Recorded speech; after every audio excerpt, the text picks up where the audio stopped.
What's up, fam, and welcome to episode 2 of Created to Love. Numero dos. Why did I feel like you had to think about that for a second? Well, because it's like starting all over again. Wait, it is. So what?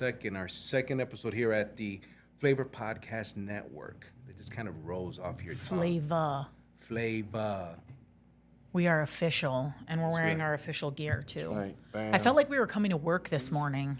And you can have this T-shirt for the low price of $100. Is that how much they are? That's how much I'm selling them for. Oh, okay. Yeah. Especially this one. It's got my Old Spice smell on it. That is so weird that you just did that.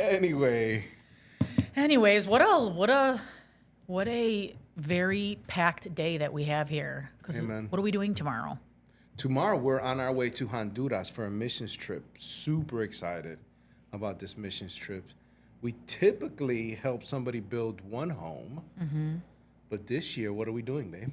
We're building 2. 2 homes. That's right. 2 homes. But the one single mom doesn't know about it yet. Yeah, she's going to be surprised. She is. So I'm excited to be part of that because we're typically not part of that.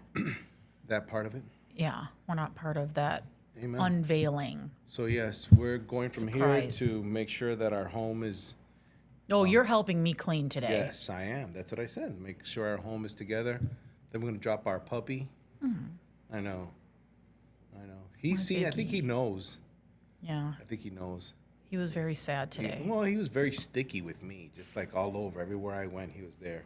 Well, because he sees that we're putting stuff in a suitcase. Yeah. Anyway, Anywho. so a couple months ago, we've been having this on our to-do list. You had it on your to-do list. Well, I think we need to address it. People wrote it down for a reason. If you can see here, hello. Yeah. We got a bunch of we had a marriage conference. Yes, we did. And we had a box, and we also had a panel, but the panel can only answer like 6 questions, 7 questions. What do you think you get when you get 5 pastors up there? True. Each one had a sermon for every answer. Love you guys. You guys did great, but it was a sermon for every answer. Anyway. Yeah. So we thought we still need to make sure that we answer these questions, and I believe that those that are watching could benefit from this too. Maybe some new Absolutely. people that are tuning in Absolutely. to our podcast. So Amen. here we will talk and discuss about a lot of real topics. That's why we right. call our podcast Just Keep It Real. Yeah. And so we're gonna keep it real. Yeah. Anybody who knows us knows that we're very transparent. Mm-hmm. And the good thing is today, I think we were pretty cool on the way in. No, I would agree. I didn't really want to punch you like I did the last time. I know. All right. So who's going to go first? Rock, paper, scissors? Yeah.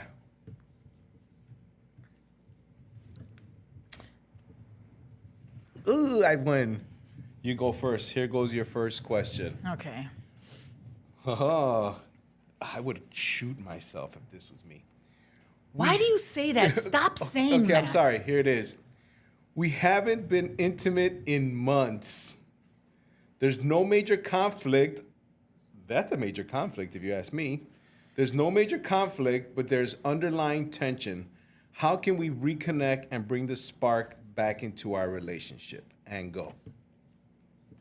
So the sexual intimacy is not there, but they're cool. There's no conflict. There's no conflict.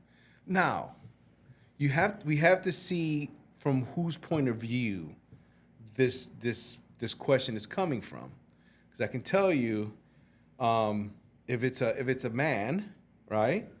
Most men, we're oblivious to conflict. We stop drinking, we stop getting high, we stop cheating on our wives. Hey, the whole world is rosy. I'm good. So we don't see a conflict, even when sometimes our spouse, sees a conflict, right? We haven't been out on a date. We haven't, went for a walk or done something that we do on a regular basis. Some things have changed, but for us as men, it's just like, I'm good, man. I'm cool. She's But not mad are at you? me. No.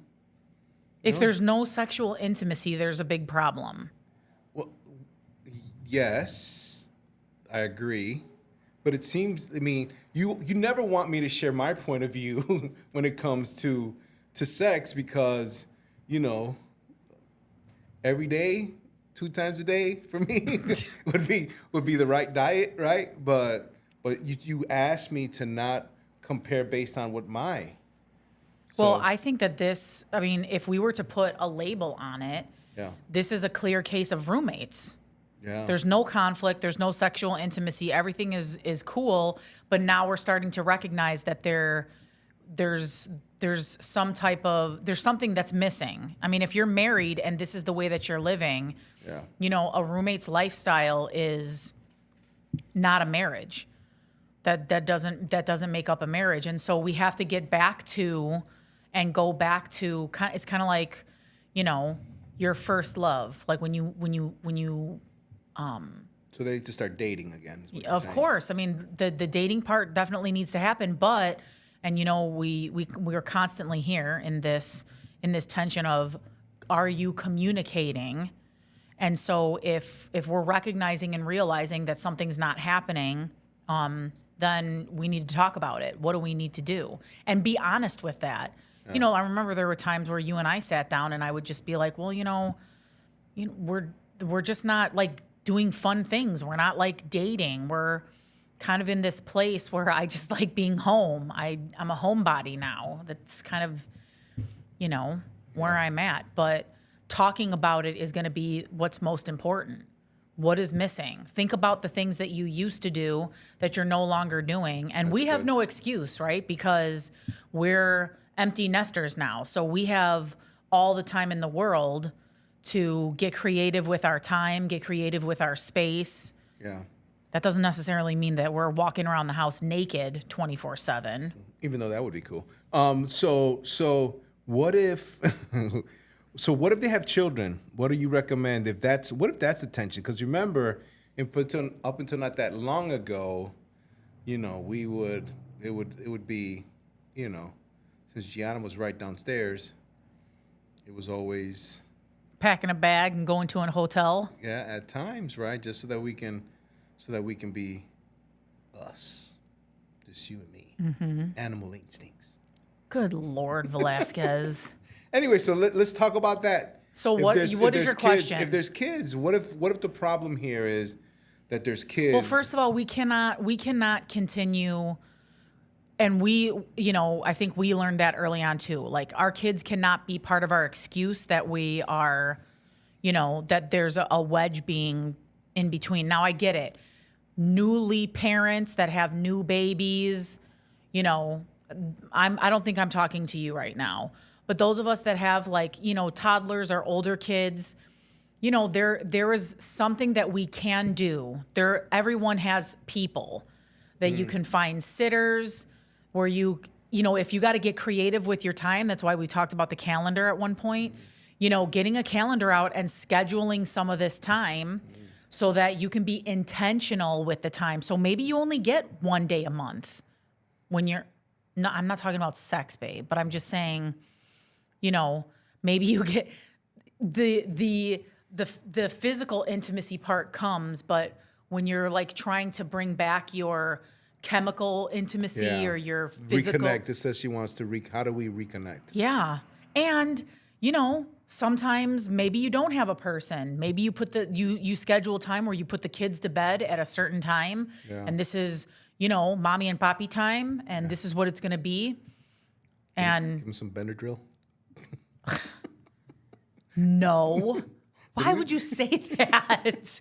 We are not endorsing drug usage to give to our children so that they go to sleep. No. There's always something that we can do. Yeah. Let's just be honest. Yeah. Like we make excuses to not do things. Yeah. When we're in a relationship, we get comfortable, things get comfortable, and we just don't do the same things anymore because not gonna, you know, we take for granted our partner sometimes. Yeah. And we shouldn't do that. Yep. So what are we leaving this person with? I think we gave this person a lot of great little tidbits. Find a way. Find a way. Stop making excuses. Schedule it. Stop making excuses. Schedule it and be intentional. Yeah. Like there's no magic wand that's going to give you a special formula that's going to bring back your intimacy in your marriage. You've got to want it. Yeah. And for the person who wrote it, take the initiative. Yeah. Take the initiative. Not that we have this, but can I tell you, I enjoyed Inside Out 2 the other day. And so I know our daughter was there, but, you know, where was I? I was doing something, and I came in, and, you know, you say, hey, you want to watch Inside Out 2? I think it's a good movie. I think you'll enjoy it. And so I thoroughly enjoyed it. So much so that I shared about it at the Bible study the next day. Like, you enjoyed the movie, or just the coming into the house and just kind of transitioning into watching a movie? No, the movie was good. Right? Yeah, it was. I mean, even and those of us that are new to this podcast, Gianna and I took a moment to fully deep dive into Inside Out 2. Yeah. And so it's very spiritual because anxiety was running amok, right? And who saved the day? Joy. Ta-da! And joy is one of the fruit of the spirits, right? Love, joy, peace, patience, goodness, gentleness, faithfulness, and self-control. So it's one of the fruit of the spirit. And we just so happen to be in joy, sharing about joy at the Saturday morning Bible study. So I thought it was appropriate, but yet and still it was also time that we were able to sit down, right? And get, you know, reconnected in a sense. Yeah. Even if it is just watching a movie, watching a show, right? Yeah. I think you got to do it. So Stop I'm gonna making excuses. Okay. Oh, you were talking to that person. Okay. Yeah. So I guess on that note, we're on the sexual intimacy. Are we now? Well, because mine says my spouse has certain desires in the bedroom that make me uncomfortable. When I express this, they get upset. How can we navigate our differences in a way that's respectful and healthy for both of us? All right. What are you doing? I prepared for this one. I went through them, and I just knew that you were going to pick that one. So I prepared for it. Because we have, I think, figured this one out. Right? And we have added and subtracted different things. Right? We've added and we subtracted. Are you blushing? No. We've added and subtracted different things to make sure that we were both comfortable and fulfilled. So I really dug in here, right? So first, you know, sharing your life about your sex life with your partner, you have got to make yourself vulnerable. You have to lead the conversation and make yourself vulnerable. You got to choose the right time, the right place. Obviously, it's a quiet, private place. Hopefully relaxed, whatever that looks like to you. Somewhere where you guys are, you know, my wife loves it when I rub her feet. You know, you may put yourself in a position where you get a back rub or you rub your feet, and that you can be uninterrupted, because you may be in the middle of something that's going to be significant in the breakthrough, but you get interrupted and it completely throws the conversation off. And then, especially those of us that are spiritual, like, oh, and maybe God didn't want us to have this conversation. No. God wants you to have that conversation because he wants you to be whole, right? So the first thing, aside from an uninterrupted time and space, which is always important when it comes to communication, you have to be gentle about it, and you have to use I statements, right? Give us an example. Wait. Give us an example, Velasquez. Okay. All right. I'm going to use the one that I wrote here because it's not specific, right? I feel like we haven't connected lately. Or, right, I miss the intimacy we used to have before we started fill in the blank. Right? I miss the intimacy we had before we started during our intimate time together doing fill in the blank, whatever that is. whatever that is. How did I do? You did good. Okay. It's very scripted, but you did good. Well, can I tell you? Tell me. Good communication has to be, from my perspective as someone who teaches for a communication company, has to be scripted so that the intent behind it is received appropriately, right? So if you have to write this down, minus those things, right? You can fill in the blank like I just filled in the blank, right? Here's the second part. Focus on your own emotions, how it made me feel, how I felt when you asked me to, or, right? Why do you have that smirk on your face? I don't have any smirk on my face. Okay. All right. And then talking about what it looks like moving forward, right? So in order for me to fulfill this need that you obviously have, we can do something like this or something differently in this respect. So that's a touchy one. But when I seen it, I didn't wanna just gloss it over and get easy ones, right? Like I wanted to tackle some important ones. So to recap, some were quiet, intimate, with enough time to talk through all that you're feeling about what your partner asked you to do, and you probably did it at the moment, right? So whatever the partner asked you to do, focus on your own emotions. Right? Don't focus on your partner's emotion. Focus on your own emotions, how it made you feel. And here's another thing too. You may want to sit down and examine yourself. Why is it that I feel this way about this thing that my partner asked me to do? Well, and I think the other thing that is important before we even get there is recognizing that. And I remember us sitting at a table with two of our closest friends, and we were talking about this. I remember exactly where we were. We were at the Cheesecake Factory with this couple. We've known them for years and years and years. They have the same story that we have in terms of like meeting at the job and dating and then getting married and whatever. But I think the one common theme that we had. What you're talking about. Mm-hmm, I think the one common theme that we had was, okay, we met in 2001. It is 2020 something at this point, or 2019 at this point. So it's all these years later. So like fashion changes, bodies change, especially after we have children.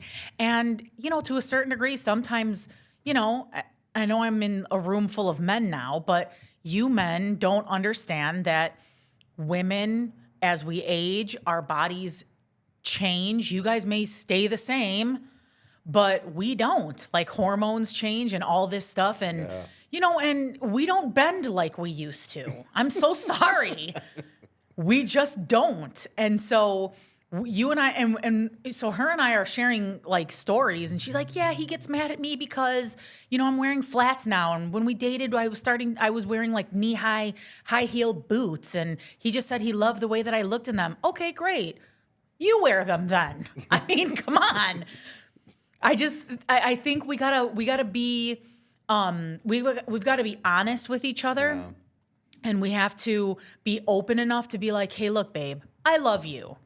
And I want us to be intimate. And because we're not talking about it, we get angry and we get into fights about other things. We don't even get there. That's right. And so instead of just being, because I think I had to come to you like, hey, look, that ain't happening anymore.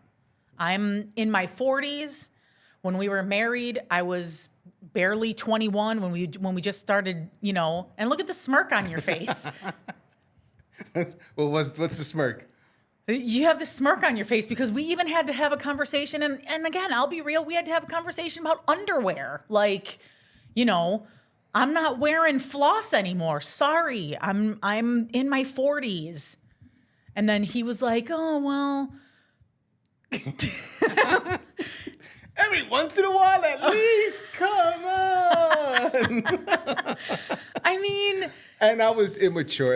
And when it comes to that area, I'm incredibly immature. Of course. Seriously. So that's When why it I comes want to to that empower. area. I want to empower the women that feel like, that they still have to, kind of match this same energy that they had when you don't have to. You could be just as sexy in your 40s that you were in your 20s, Yeah, more and you so. don't have to, you don't have to, because I know that society today or the culture today has this, level of sexuality that you have to come up to this certain standard, and you don't. This is your partner. Like, we had to get to a point where we have been together now 20 plus years. That's right. And, I could come to bed in just a t-shirt and you're going to be okay with that. Amen. Right? So, we should be able to talk about those things. What are you laughing at? Did you just picture something? No. What are you laughing at? I almost said granny panties, but I stopped. Oh, I said it out loud. First of all, I do not wear granny panties. So stop saying that. Okay. Anyway, but here's the deal. Here's the deal. The important thing, right? The important thing is that you talk about it. Yes, that's the main part. That's the main point. You talk about it. You humble yourself and what you believe and what you think that you should, right? Because in the beginning, it was an argument. It wasn't just a conversation. When we first started learning about, talking, because we didn't talk about sex. Sex it just happened. Yeah. Right? And we were done, and, depending, I kiss you and go to bed, or, whatever, right? But as we matured, It goes deeper than that. it goes deeper than that. Of course. And when either when we're done or what is, no, that's not happening anymore. Or before we would get started, hey, you know what? I know what but not today. Not today. Yeah, I mean, there's going to be days where you, Yeah. And so men, to your point, we the wind blows and we're ready to go. so annoying. It's different. It's different for women. Very different. And so I've learned that through years of experience and years of disappointment, but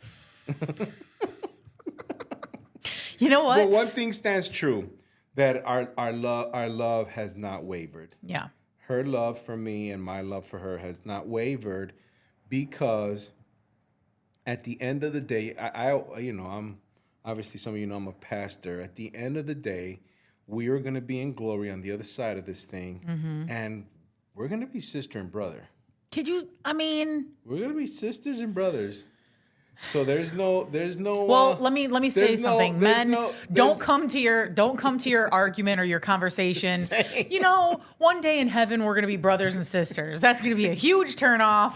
Yeah, but I think you gotta put it in perspective that's a fleshly desire. But I think while we're here on this earth, yes. While we're here on this earth, Let's be get as open. much as we possibly can. Yes, be open. Oh my gosh. Yes. Be open.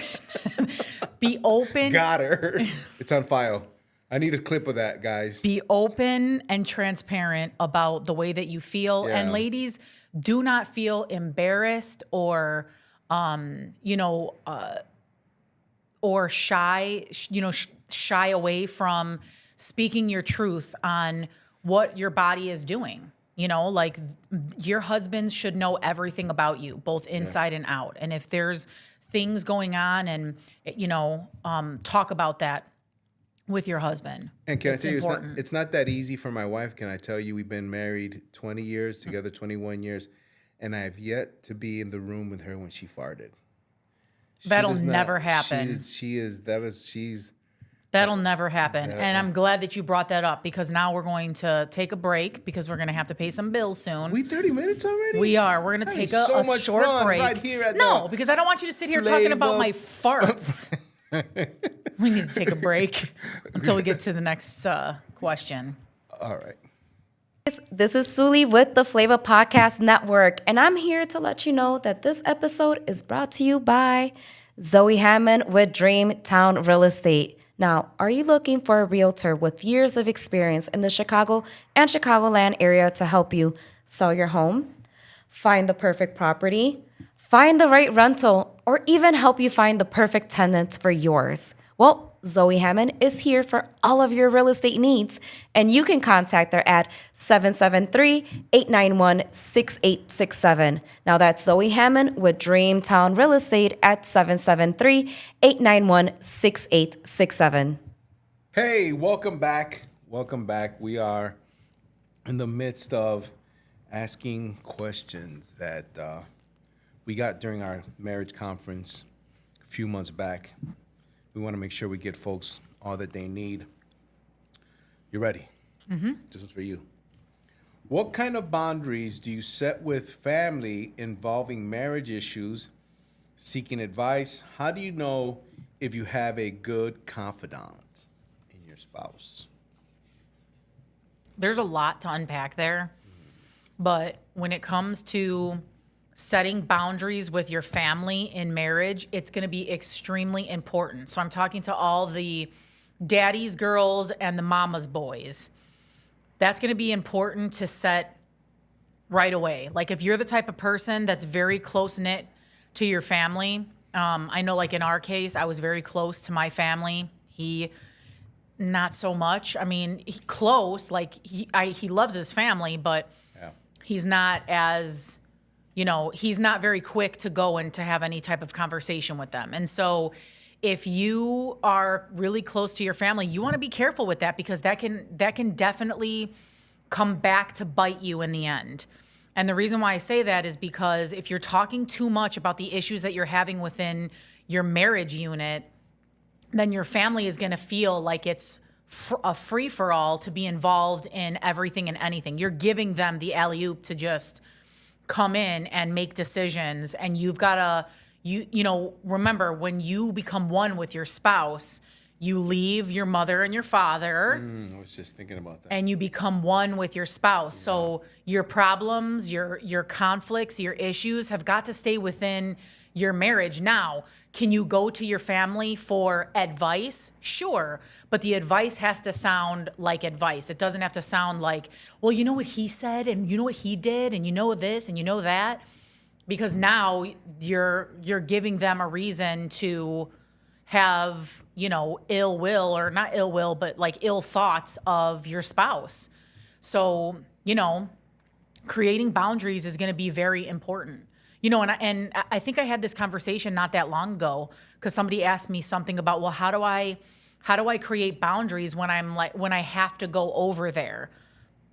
Well, you don't, because I said, well, is there a problem that you go over there? And they said, well, yeah, like every time I go over there, I come back a different person. Okay, that's a problem. Yeah. If you're going somewhere and you're having conversations with people and you feel a certain type of way, like when you come back to your husband or, come back to your home and you're kind of looking at him side-eyed based off of the conversations that you had at your family's house, maybe you don't go over there as often. Maybe it is just like a Creaster thing. You go over there for Christmas and Easter. You got to be wise about these things because it can cause major conflict within your marriage if you're allowing family to kind of spew and seep into what really is your business. So making the hard decisions to say, hey, look, I'm not going to go over there, or I'm not going to, engage in any kind of conversation. I remember early on in our relationship when I would go over and visit my dad would say like, sideline things like, let me think. Yes. What did he used to say? No, well, like how are things, or how's married life, and just kind of like digging to like ask questions, and then once I would give like a response to that, there was then like, oh, okay, here's an open door. Now I'm going to be able to kind of get in. But as I learned that that's what he was trying to do, I wouldn't engage in that type of discussion anymore. And and I think he picked up on it too because he didn't ask. So, so sometimes, your closing of that door will give people the hint, like, I'm not allowing you into that space. And you have to be wise in order to, in order to know when and who you can talk to about those things. Because I do believe that you should have a person where you can be open and transparent with, where you do kind of let your guard down. And outside of your spouse, I pray that everybody has that. But if you don't, your spouse is that person, and you shouldn't allow other people to cross that boundary. Yeah. I think just like, in, New Life Recovery, we teach people to find a sponsor that has been through what you've been through to kind of help you through it. I think you get marital help from people that are married. That's the key. Married, and not only just married, happily married, or as happy as you can get, right? Let's not euphoria, right? It's happy as you can get within the circumstances, and that's who you speak to. And then you set boundaries. I mean, the whole point is you have to set those boundaries on what and where they'll be able to speak into your life. So, and I think I already answered this question, because it says my spouse shares details about our relationship with their family, and it makes me uncomfortable. How can we set boundaries to protect our privacy without causing conflict? And again, I think I answered that. Yeah. Making sure that and in this case, you need to be honest with your spouse and say, hey, looking at them in their eye and saying, I don't like when you share financial and have financial conversations with your family about us. Yeah. I don't like when you share about our fights that we have with our kids, because that is, leaving the door open for your family to come in and to give their opinion. And although, their opinion is their opinion, we need to stick to what the truth is. And the truth is that we need to be having this conversation with each other. If you have an issue with me, you need to come to me, and vice versa. Yeah. That's it. Yeah, and I think when you feel that your privacy is invaded, right? If this is something private between us, and now you've included them into what's private between us, that's where the discomfort comes. And then that's where you need to share your feelings. Yeah. Right? You need to share your feelings. This is not something that I shared with you. This is something that happened in our lives that you didn't even ask me if it was okay to share with other people. Yeah. Right? And then, there can be hypocrisy. Right? Because then you can go back and share things that may cause the other person. So what I have is have a calm and honest conversation. Choose a good time to talk, not in the middle of the disagreement, though. So if you're gonna shed some light on what happened, right, and why it bothered you, or how would something like that get back to us, though? I've been blessed to not have that issue, right? But because you protected me from some of it from your side. How would someone protect their spouse from that? Because you're going to hear stuff about you, the other person, if you're entertaining conversation. So but you don't have to protect your spouse if you're not, having diarrhea of the mouth when you're at your family's house. If you're setting the standard and you're setting the expectation as a marital unit to say, hey, look, we're going to have conversations with friends and family. Let's draw the line at what we're going to share. Like, our intimacy will never be shared with other people. Right. No ifs, ands, or buts about it. Right. Our financial status should never be shared with family members unless they're, great at financial planning and they're giving us financial planning advice. Then that's good, right? Because they're in it for the good, not in it to poke and say, oh, well, he's not good with money, and, you should get a separate account, and whatever the narrative is there. Yeah. So I think that the starting point is within us. We have to talk about, like, what are we going to share with people and what are we not going to share with people? Because the reality is we should never be sharing things that's gonna hurt our spouse. Very good.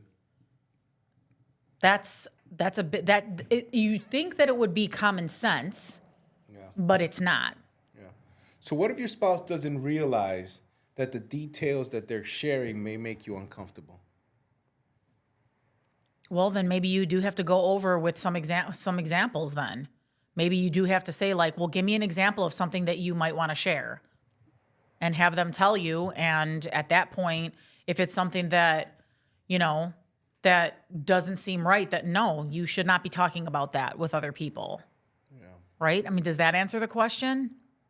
Kind of. Well, then you tell me. Why don't you answer that question? Well, I think you started down the road that we always talk about, right? You said you don't talk about sex, you don't talk about your money, you don't talk about, right? You know, outside of, but you should have constant communication about those things within each other. Correct. I think if I don't feel that I'm getting, and this is not me, but I'm just saying it as putting another person's hat on, right? If I don't feel like I'm getting what I need from you in regards to improving the way we raise our children, let's use that as a right, and we're at odds all the time, and I'm not getting what I need from you, then how do I know who to reach out to? What should be the avenues that I seek for that'll help me make sure that our conversation is not gossip and is not, but it's fruitful. Well, I think you had mentioned it earlier. Like, we should be using wisdom, and we should seek those people that we feel are like killing it in parenting. Like, hey, you know, I think about like Pastor Shri and Laxmi. They're the first people that come to my mind. I would literally, if people were having issues with like, you know, parenting children or whatnot, I would say, hey, you may want to check out, or you may want to talk to Pastor Shri and Laxmi. Their children are just like, they're such great kids. Like, you can tell when people have like really awesome kids. It had to obviously come from good parenting. Yeah. What advice can you give me? You know, sometimes we want to go to what's comfortable to us. Like, we want to go to our siblings, or we want to go to, our parents, but maybe we should look for the not so normal, outlet. Maybe we should look for people that we can glean from that maybe do things completely different than what we know.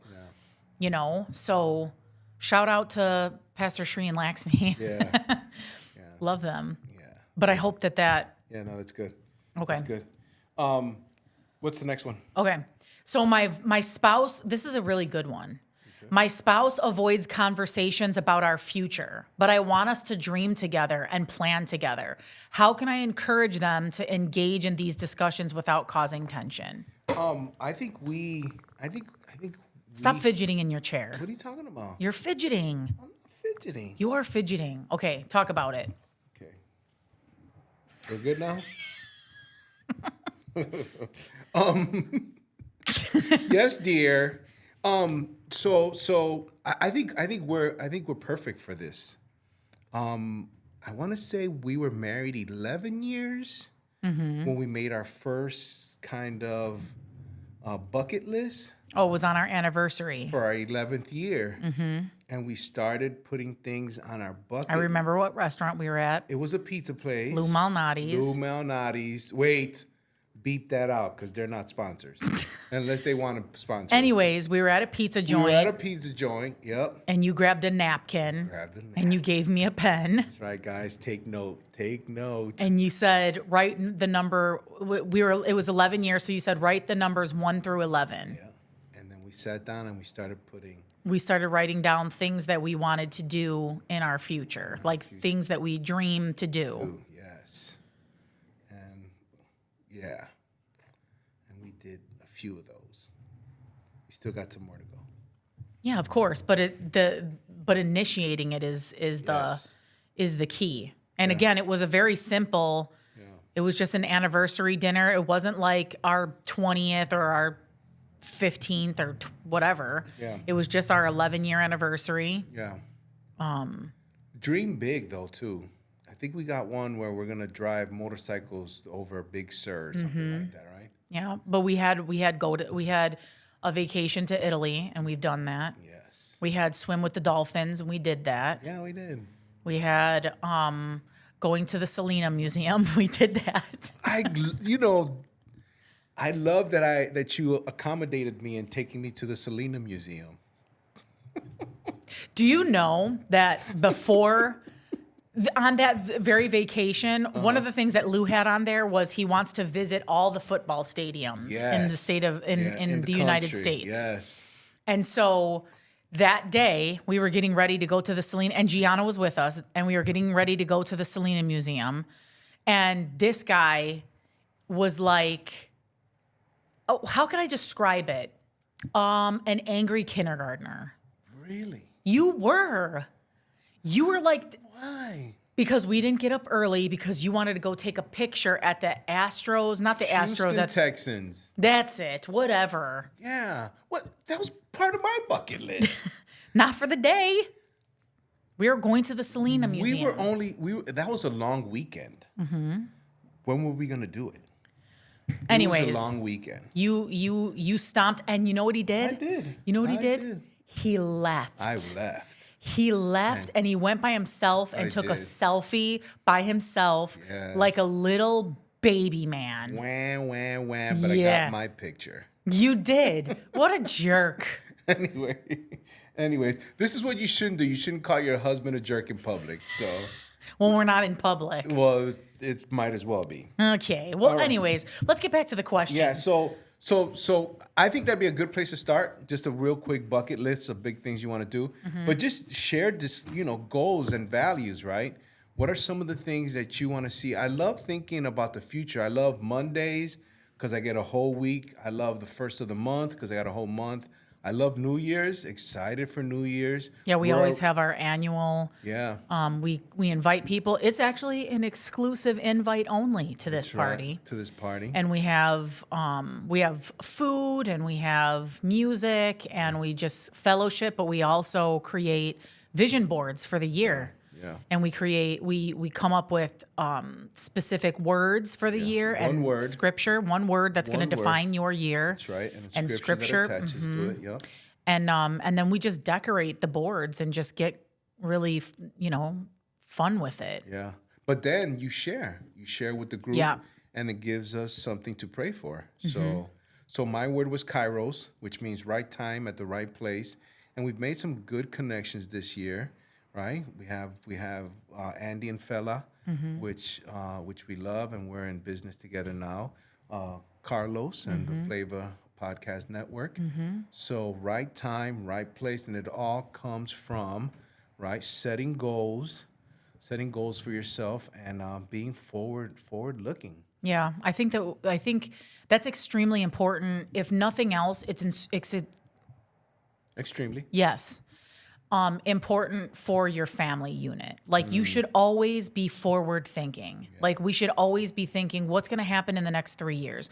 What's going to happen in the next 5 years? What's going to happen in the next 10 years? Now I know that people will sit there and you'll have people come up to you and be like, well, you shouldn't really be thinking about that because you don't know what's going to happen tomorrow. Yeah. Exactly. That's when they say, Lord willing. Well, yeah. He's willing. He's willing. I think we should all have something to look forward to. Yeah. And, we're in a place right now where it even more so than before, so business minded on what can we get our hands on? What can we do?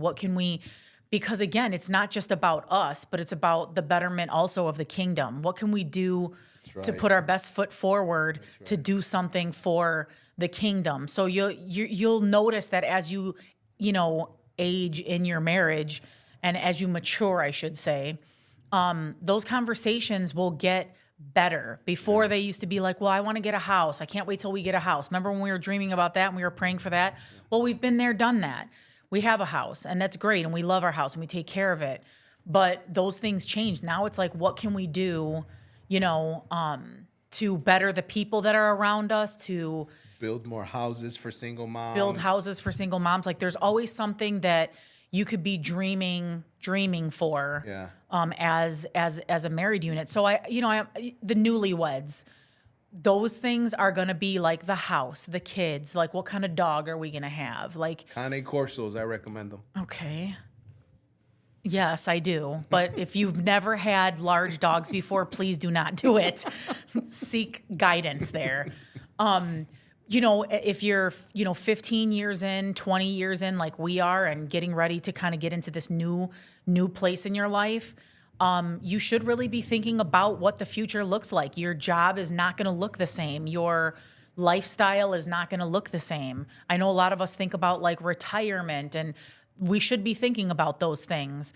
But in the midst of that, really thinking about your life as a married couple. What can you do to do things different? Just like when we were sitting down and we made the list. Some of these things were whatever, like swimming with the dolphins, something to look forward to, something to mark off your checklist. Those things are okay too. Yeah.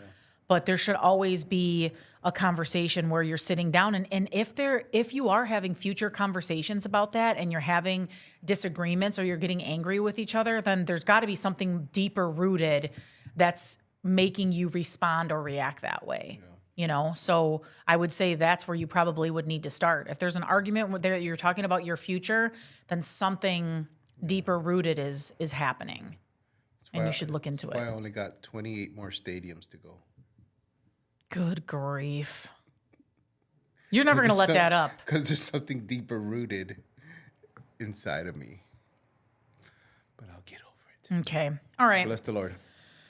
All right. Here's the last question. Is it? Before we wrap up. Yes. Here's the last question. Oh, I feel like I got them all. Okay. During disagreements, we often resort to swearing and disrespecting each other. Yeah. How can we restore respect and healthy communication in our relationship after falling into this habit? First thing that I think of when I think of swearing typically comes as a result of emotions. I mean, swearing typically comes, I don't swear, although I think of swear words at times, but they're typically... Mostly nowadays when I'm in traffic and somebody cuts me off or something, right? So it's an emotion that sparks the thought, right? Not because I believe that words have power, so I control my words relatively well. But it is due to an emotion. So I think the point is you got to dig deeper into your relationship and figure out where was the line crossed originally where swearing became okay. I think very early, we both talked about, you don't call me the P word, right? And I'll never call you the B word, right? And I want to say that I never have. And neither have I. But you thought about it. Maybe. But yeah, I'm sure you thought about it too. Oh, Lord. but the reality is that that's where it all starts from. Yeah. Right? That's what it all starts from. It's our inability to control our emotions. And so again, communication obviously is key. Right place, right time to talk about it and how you put a stop to it. Also, we're advocates for therapy. If you come to a place where your mouth just fires off the way I looked at that.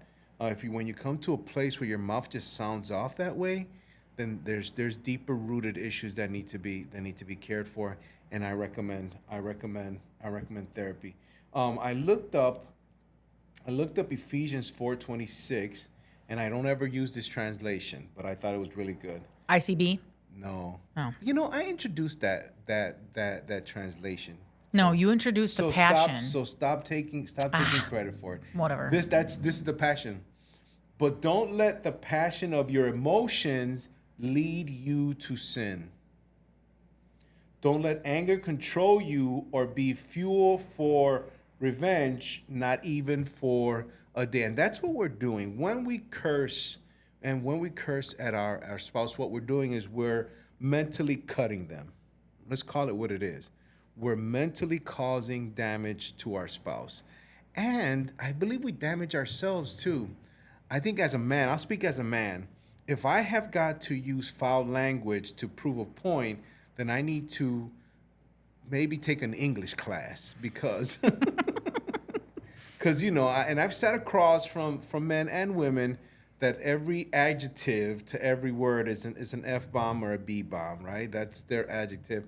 And in this culture, in this society, that seems to be okay. And some people even would say that makes them seem intelligent, that they'll be able to use that word and not be offensive. But the reality is, no matter where it's at, 9 times out of 10, it causes people to cringe. Look. It'll cause people to cringe when you think that it's okay. And if not, then y'all should have your own little party outside where you can F-bomb it and B-bomb it all you want. But in regards to when you're in a relationship and you're trying to create connection, that's not going to work. And obviously, based on this person's ask here, we it's causing issues. And so it needs to cease. It needs to cease immediately. You were going to say. Well, yeah. I mean, for me, I know that, like, growing up, my dad hated that. Like, he hated whenever, especially when the girls would have, like, foul language. He would always say, you guys sound like you're truck drivers.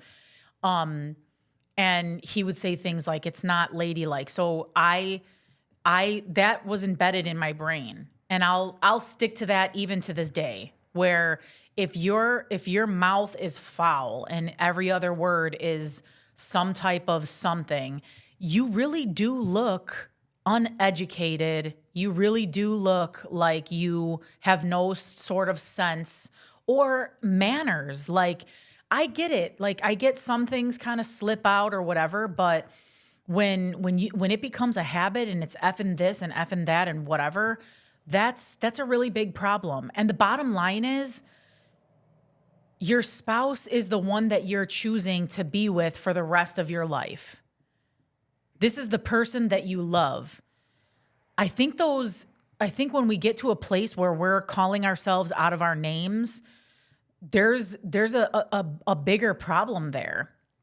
And you're right. Early in our marriage, I set the standard by saying, you will not call me out of my name. You will not refer to me as you will not, and that pretty much stuck from our dating relationship all the way up until right now. Like, it has never happened. Now, if he thought it, that's on him.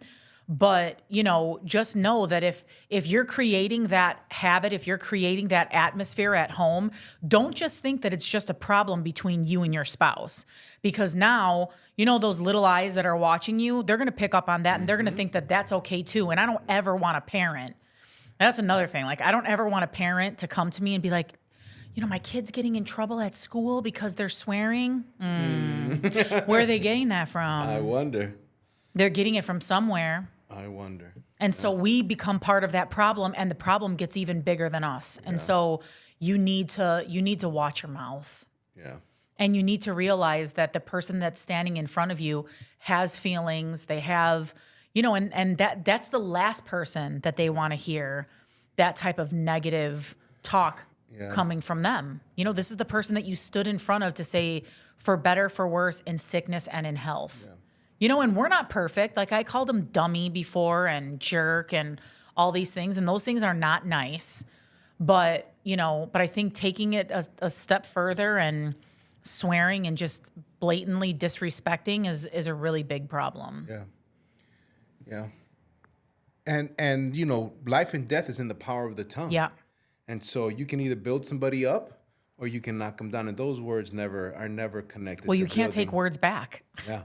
You can never ever take them back. Yeah, that's right. A broken bone can heal, but a broken heart takes longer. Yeah. And those things break your heart. And so Ephesians 5:4, the English Standard Version, for those who care, let there be no filthiness, nor No foul foolish talk, nor crude joking. So jokes are not allowed either, y'all, which are out of place, but instead let there be thanksgiving. So keep an eye on what you say out of your mouth, because it matters. It matters. Thank you for that. Well, we've come to the end of I don't want to say end of our rope. That's weird, but we still have many more that we'll be bringing to the network, that we'll be talking about some real issues. Because we promised, we stood on that stage and we said, one way or another, we will answer all of these questions. And so if you were at the conference and you're checking out this podcast, call everybody else that you know that was at the conference and let them know to check out the podcast so they can get an answer to their questions. Because I'd like to move on. Yes. Myself. I'd like to talk about other things. Well, I'm not saying that this will be on our next podcast, but I said eventually, as we move forward, as we move forward, because this is only episode 2, Velasquez, remember. I know. Okay. We have many, many more that are coming down the pipeline, up to and including, you know, special guests. Yes. And so we look forward to our new journey with the Flava Podcast Network. Yes, it's going to be exciting. Yes. So thanks for joining us. Thank you so much We for joining appreciate us. y'all. Spread the word, y'all. share, and give us your comments. Give us your comments. Give us some topics that you would like us to address. We will answer all questions, and we will also pray in the meantime. And again, if you want to see the backstory, go to Created to Love on YouTube and see the backstory from the very beginning. Yep. When we first met. Our raw stages And I had to in life. tell her no like 5 times. And she's so persistent You wish. that I gave in. Ciao, y'all. We'll see you on episode Love 3. y'all. Peace.